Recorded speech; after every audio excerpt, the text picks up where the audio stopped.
സ്ത്രീകൾക്കെതിരായ അതിക്രമങ്ങൾ എല്ലാ കാലത്തും എല്ലാ നാട്ടിലും റിപ്പോർട്ട് ചെയ്തു പോരുന്നുണ്ട്. അതുകൊണ്ട് തന്നെ അതിപ്പോൾ ഒരു വാർത്തയെ അല്ലാതായി മാറിയിട്ടുമുണ്ട്. സ്ത്രീകൾക്കെതിരായ അക്രമങ്ങൾ എന്ന് പറയുമ്പോൾ അത് കേവലം ശാരീരികമായ അക്രമങ്ങൾ മാത്രമല്ല, സ്ത്രീകളെ മാനസികമായി ബുദ്ധിമുട്ടിക്കുന്നതും ഭീഷണിപ്പെടുത്തുന്നതും അവരെ സമ്മർദ്ദത്തിലാക്കുന്നതും പ്രലോഭനങ്ങളിൽ വീഴ്ത്തുന്നതുമൊക്കെ സ്ത്രീകൾക്കെതിരെയുള്ള അക്രമങ്ങളുടെ പരിധിയിൽ വരുന്ന കേസുകളാണ്. കഴിഞ്ഞ ദിവസം യു.പിയിൽ നിന്നും അത്തരമൊരു വാർത്ത റിപ്പോർട്ട് ചെയ്തു. ഒരു അധ്യാപിക അവരുടെ സ്കൂളിലെ പ്രധാന അധ്യാപകരിൽ നിന്നും അവർക്ക് നേരിടേണ്ടി വന്ന വളരെ മോശമായൊരു അനുഭവം അവർ സോഷ്യൽ മീഡിയയിലൂടെ പങ്കുവെക്കുകയും അതിന്ന് വലിയ രീതിയിൽ വൈറലാവുകയും ചെയ്തു. ആ വീഡിയോ നിങ്ങൾക്കിവിടെ കാണാവുന്നതാണ്.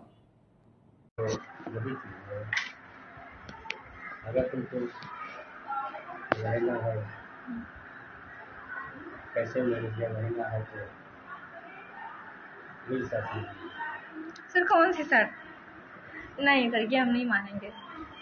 ये तो गंदी बात है सर, ये सब हम नहीं करते हैं. ഈ വീഡിയോയിൽ കാണുന്നത് അധ്യാപിക തൻ്റെ സ്കൂളിൽ ഓഫീസ് റൂമിൽ രജിസ്റ്ററിലോ മറ്റോ ഒപ്പുവെക്കാൻ ചെല്ലുമ്പോൾ പ്രധാന അധ്യാപകൻ അവരെ തടയുകയും ഒപ്പുവെക്കണമെങ്കിൽ ഒരു കണ്ടീഷൻ അംഗീകരിക്കണം എന്നൊരു നിർദ്ദേശം മുമ്പോട്ട് വെക്കുകയും ചെയ്തു. ടീച്ചർ സ്വാഭാവികമായും എന്താണ് ആ കണ്ടീഷൻ എന്ന് ചോദിക്കുമ്പോൾ അയാൾ ഒരു വഷളം ചിരിയോടുകൂടി ടീച്ചർ എൻ്റെ മുഖത്തൊരു ഉമ്മ തരണം എന്ന രീതിയിൽ ആ ടീച്ചറോട് സംസാരിക്കുന്നു. എന്തൊക്കെയാണ് നടക്കുന്നത്? ഉടൻ തന്നെ അവര് അതിനെതിരെ പ്രതികരിക്കുന്നുണ്ട്. അത് സാധ്യമല്ലെന്നും അതൊരിക്കലും അംഗീകരിക്കാൻ പറ്റാത്തതുമാണെന്ന രീതിയിൽ ടീച്ചർ വളരെ സ്ട്രിക്റ്റായി തന്നെ ആ അധ്യാപകനോട് സംസാരിക്കുന്നു. ഒരുപക്ഷെ ഈ അനുഭവം കുറേ നാളുകളായി ആ അധ്യാപികയ്ക്ക് അയാളിൽ നിന്നും ഏൽക്കുന്നുണ്ടാവാം. പലതവണയായി അയാളിൽ നിന്നും ആ രീതിയിൽ ആ ടീച്ചറോട് മോശമായി പെരുമാറുകയും അവരെ സമ്മർദ്ദത്തിലാക്കുകയും പ്രലോഭനങ്ങളിൽ വീഴ്ത്താനുള്ള ശ്രമം കുറെ കാലമായി അയാൾ തുടർന്ന് പോരുന്നുണ്ടാവാം. ഉമ്മ തന്നില്ല. അതിനൊരു അറുതി വരുത്തണം എന്ന നിലയിൽ ഈ സംഭവം ടീച്ചർ മറ്റു പലരോടും ഷെയർ ചെയ്തപ്പോൾ അയാൾക്കെതിരെ ഒരു തെളിവെന്ന രീതിയിൽ വീഡിയോ പിടിക്കാൻ കൂടെയുള്ളവരുടെ ഉപദേശം അനുസരിച്ച് ടീച്ചർ ഗത്യന്തരമില്ലാതെ ഒരു വീഡിയോ പിടിച്ചതുമാവാം. അവനേതായാലും ഉമ്മ ചോദിച്ചതല്ലേ, ചെന്ന് കൊടുക്കടാ.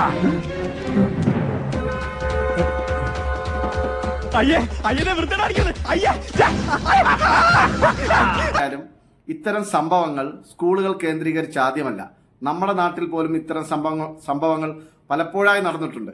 ഇതുപോലെ തന്നെ അധ്യാപികമാർക്കെതിരെ പ്രധാന അധ്യാപകനിൽ നിന്നും വളരെ ശാരീരികമായ മാനസികമായ പീഡനങ്ങൾ ഉണ്ടാക്കുന്ന രീതിയിൽ, അവരെ മോശപ്പെടുത്തുന്ന രീതിയിൽ, പ്രലോഭനങ്ങളിൽ വീഴ്ത്തുന്ന രീതിയിൽ, സമ്മർദ്ദത്തിലാക്കുന്ന രീതിയിൽ ധാരാളം വാർത്തകൾ വന്നിട്ടുണ്ട്. അതിൽ നടപടിയെടുത്ത കേസുകളും നമ്മുടെ കേരളത്തിൽ വാർത്തകൾ പരിശോധിച്ചാൽ നമുക്ക് മനസ്സിലാവും. ഏതായാലും ഇത്തരം സംഭവങ്ങൾ ഒരിക്കലും ഒരുപക്ഷെ ഒരു സ്കൂളിൻ്റെ സമാധാന അന്തരീക്ഷത്തിന് ചേർന്ന രീതിയിലുള്ള കാര്യങ്ങളല്ല.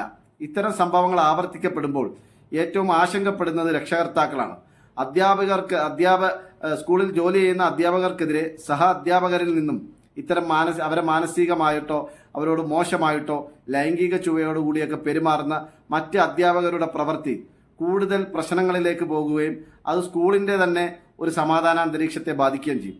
ഇത്തരം സംഭവങ്ങൾ ആവർത്തിക്കുമ്പോൾ ഈ അധ്യാപകരെ, ഈ രക്ഷകർത്താക്കളെ സംബന്ധിച്ചിടത്തോളം അവരുടെയൊക്കെ കീഴിൽ പഠിക്കാൻ പോകുന്ന തങ്ങളുടെ മക്കളുടെ ഭാവി എന്താകുമെന്നൊരാശങ്ക സ്വാഭാവികമായിട്ടും രക്ഷകർത്താക്കൾക്കും ഉണ്ടാകും. അതുകൊണ്ട് തന്നെ ഇത്തരം സംഭവങ്ങൾ ഉടച്ചു വാർക്കുന്ന രീതിയിൽ ഈ അധ്യാപകർക്ക് മാനസികമായിട്ടുള്ള കൗൺസിലിങ്ങും മറ്റുമൊക്കെ നൽകേണ്ടത് നമ്മുടെ വകുപ്പിൻ്റെ കൂടി ചുമതലയാണ്. ആ രീതിയിലുള്ള ഉടച്ചു വാർക്കലുകൾ വകുപ്പ് തലത്തിൽ നിന്ന് ഉണ്ടാവേണ്ടതും അത്യാവശ്യമാണ്.